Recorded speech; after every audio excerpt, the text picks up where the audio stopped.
क्या आपको याददाश्त या मेमोरी में प्रॉब्लम है और आप साइकियाट्रिस्ट को दिखा रहे हैं? क्या आपको लकवे की शिकायत है और उसके लिए आप साइकोलॉजिस्ट से कंसल्ट कर रहे हैं? क्या आपको डिप्रेशन है और आप उसके लिए न्यूरोलॉजिस्ट को दिखा रहे हैं? क्या आपको एंजाइटी या घबराहट रहती है और उसके लिए आप न्यूरोसर्जन को दिखाने जा रहे हैं? आज हम जानेंगे किस लक्षण के लिए कौन से डॉक्टर को दिखाएं। मेरे पास पेशेंट्स आते हैं अपनी ऐसी प्रॉब्लम्स लेके, जैसे कि डॉक्टर साहब हमें बहुत डिप्रेशन फील हो रहा है, हमें बहुत लो फील हो रहा है, हम हैप्पी नहीं रह पा रहे हैं, आप तो ब्रेन के डॉक्टर हैं, आप हमारा इलाज करिए। मैं उन्हें यही कहता हूँ कि भाई मैं एक न्यूरोसर्जन हूँ, ये मेरा काम नहीं है, आपको किसी साइकियाट्रिस्ट को दिखाना है। आज का ये वीडियो दोस्तों हमने इसीलिए बनाया है ताकि हम डिफरेंस कर सकें कि क्या न्यूरोसर्जन करता है, क्या न्यूरोलॉजिस्ट का काम है, साइकियाट्रिस्ट क्या मरीज़ देखता है और साइकोलॉजिस्ट क्या करता है। नमस्कार दोस्तों, मैं हूं डॉक्टर अरुण तुनगारिया। स्वागत है आपका हमारे यूट्यूब चैनल न्यूरोमेड टॉक्स में, जहां हम कॉम्प्लिकेटेड न्यूरो और हेल्थ रिलेटेड टॉपिक्स को अपनी हिंदी भाषा में आप तक लेकर आते हैं। अक्सर न्यूरो के लक्षण और साइकियाट्रिस्ट के लक्षण आपस में मिल जाते हैं, कन्फ्यूजन क्रिएट करते हैं। इससे होता क्या है, मरीज़ को प्रॉब्लम होती है कुछ और वो पहुंच जाता है किसी और डॉक्टर के पास। वो डॉक्टर फिर रेफ़र करता है उसे किसी दूसरे डॉक्टर के पास और इस तरह से मरीज़ चक्कर काटता रहता है। तो ये वीडियो इसीलिए है ताकि हम जान सकें कि क्या लक्षण है तो हमें किस डॉक्टर के पास जाना है। सबसे पहले न्यूरोलॉजिस्ट या न्यूरोफिजिशियन जिसे हम कहते हैं, वो क्या करते हैं।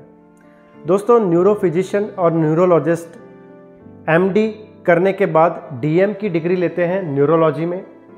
वहाँ पे उन्हें ट्रीटमेंट करना होता है दवाइयों से न्यूरोलॉजी की जो बीमारियां हैं उनका।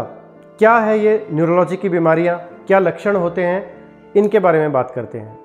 ये लक्षण हैं लकवा आना, चेहरे पे टेढ़ापन आना, हाथ या पैर में सूनापन आना या लकवा आना, मिर्गी के दौरे पड़ना, मिर्गी के दौरे बार बार आना, बेहोशी आना, बहुत ज़्यादा चक्कर आना। इस तरह के लक्षण हैं तो हमें न्यूरोलॉजिस्ट को दिखाना है। इसके अलावा याददाश्त में कमजोरी आना, चलने में दिक्कत आना, बैलेंस बनाने में दिक्कत आना, अगर इस तरह के लक्षण भी हैं तो न्यूरोलॉजिस्ट सही डॉक्टर है अपने लक्षण को डिस्कस करने के लिए। अब बात आती है न्यूरोसर्जन का क्या काम होता है। दोस्तों, न्यूरोसर्जन के पास होती है डिग्री MCH न्यूरोसर्जरी की। वो एक सर्जन है, मतलब वो इलाज करेगा ऑपरेशन करके और सर्जरी करके। तो ऐसी कौन सी बीमारियां हैं जिसमें हमें न्यूरोसर्जन के पास जाना है। ये बीमारियां हो सकती है ब्रेन ट्यूमर, ब्रेन हेमरेज, सिर में पानी भरना जिसे हम हाइड्रोसेफेलस कहते हैं, आपकी रीढ़ की हड्डी में डिस्क प्रॉब्लम होना जिससे नस दब रही है, जहां ऑपरेशन की ज़रूरत है। इस तरह के बीमारियों के लिए न्यूरोसर्जन के पास जाना है। अब बात करते हैं साइकियाट्रिस्ट का क्या काम होता है। साइकियाट्रिस्ट MD साइकियाट्रिस्ट की डिग्री उसके पास होती है और वो इलाज करता है दवाइयों से साइकियाट्रिस्ट या मानसिक बीमारियों का। क्या होती है ये मानसिक बीमारियां? जैसे सबसे कॉमन डिप्रेशन होना, अवसाद होना, बहुत ज़्यादा घबराहट या एंजाइटी होना, बार बार वहम होना या OCD जिसे हम कहते हैं। बार बार मरीज एक ही तरह की चीज़ें, जैसे कि हाथ धोना बार बार करता है या अपनी चीज़ों को बार बार चेक करता है कि लॉक लगा के नहीं, बार बार चेक करता है। इस तरह के सिम्टम अगर आ रहे हैं तो हमें साइकियाट्रिस्ट के पास जाना है ताकि हम प्रॉपर उसका ट्रीटमेंट करवा सकें। यहाँ दोस्तों अक्सर ये होता है कि जैसे मैं न्यूरोसर्जन हूँ, मेरे पास पेशेंट्स आते हैं डिप्रेशन के, जो कि आजकल बहुत कॉमन है, खासकर हमारे युवाओं में। करियर को लेके या लव लाइफ को लेके उनको एक बहुत स्ट्रेस वाले पीरियड से गुजरना पड़ता है, जिसकी वजह से अक्सर डिप्रेशन का शिकार हो जाते हैं। डिप्रेशन के लिए हमें साइकियाट्रिस्ट के पास जाना है, न्यूरोसर्जन या न्यूरोलॉजिस्ट के पास नहीं जाना है। अब बात करते हैं साइकोलॉजिस्ट का क्या काम होता है।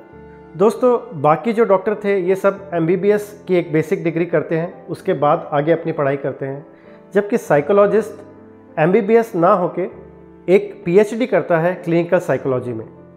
यहाँ पे साइकोलॉजिस्ट का काम होता है अपनी बातों से, जिसे हम काउंसलिंग कहते हैं, काउंसलिंग करके पेशेंट्स की प्रॉब्लम जानते हैं और उन्हें काउंसलिंग से ही बातचीत करके उस प्रॉब्लम को दूर करने की कोशिश करते हैं। साइकोलॉजिस्ट दवाई आपको प्रिस्क्राइब नहीं करेंगे, यह काम साइकियाट्रिस्ट का है। तो इस तरह से हम डिफ्रेंशिएट कर सकते हैं कि साइकियाट्रिस्ट, साइकोलॉजिस्ट, न्यूरोलॉजिस्ट और न्यूरोसर्जन में क्या डिफरेंस है। हम अपने लक्षणों को सही तरीके से जानें और सही डॉक्टर के पास जाएं ताकि अपना ट्रीटमेंट समय से और सही हो सके। इसी तरह के न्यूरो और हेल्थ रिलेटेड टॉपिक्स के लिए बने रहिए इस चैनल पे।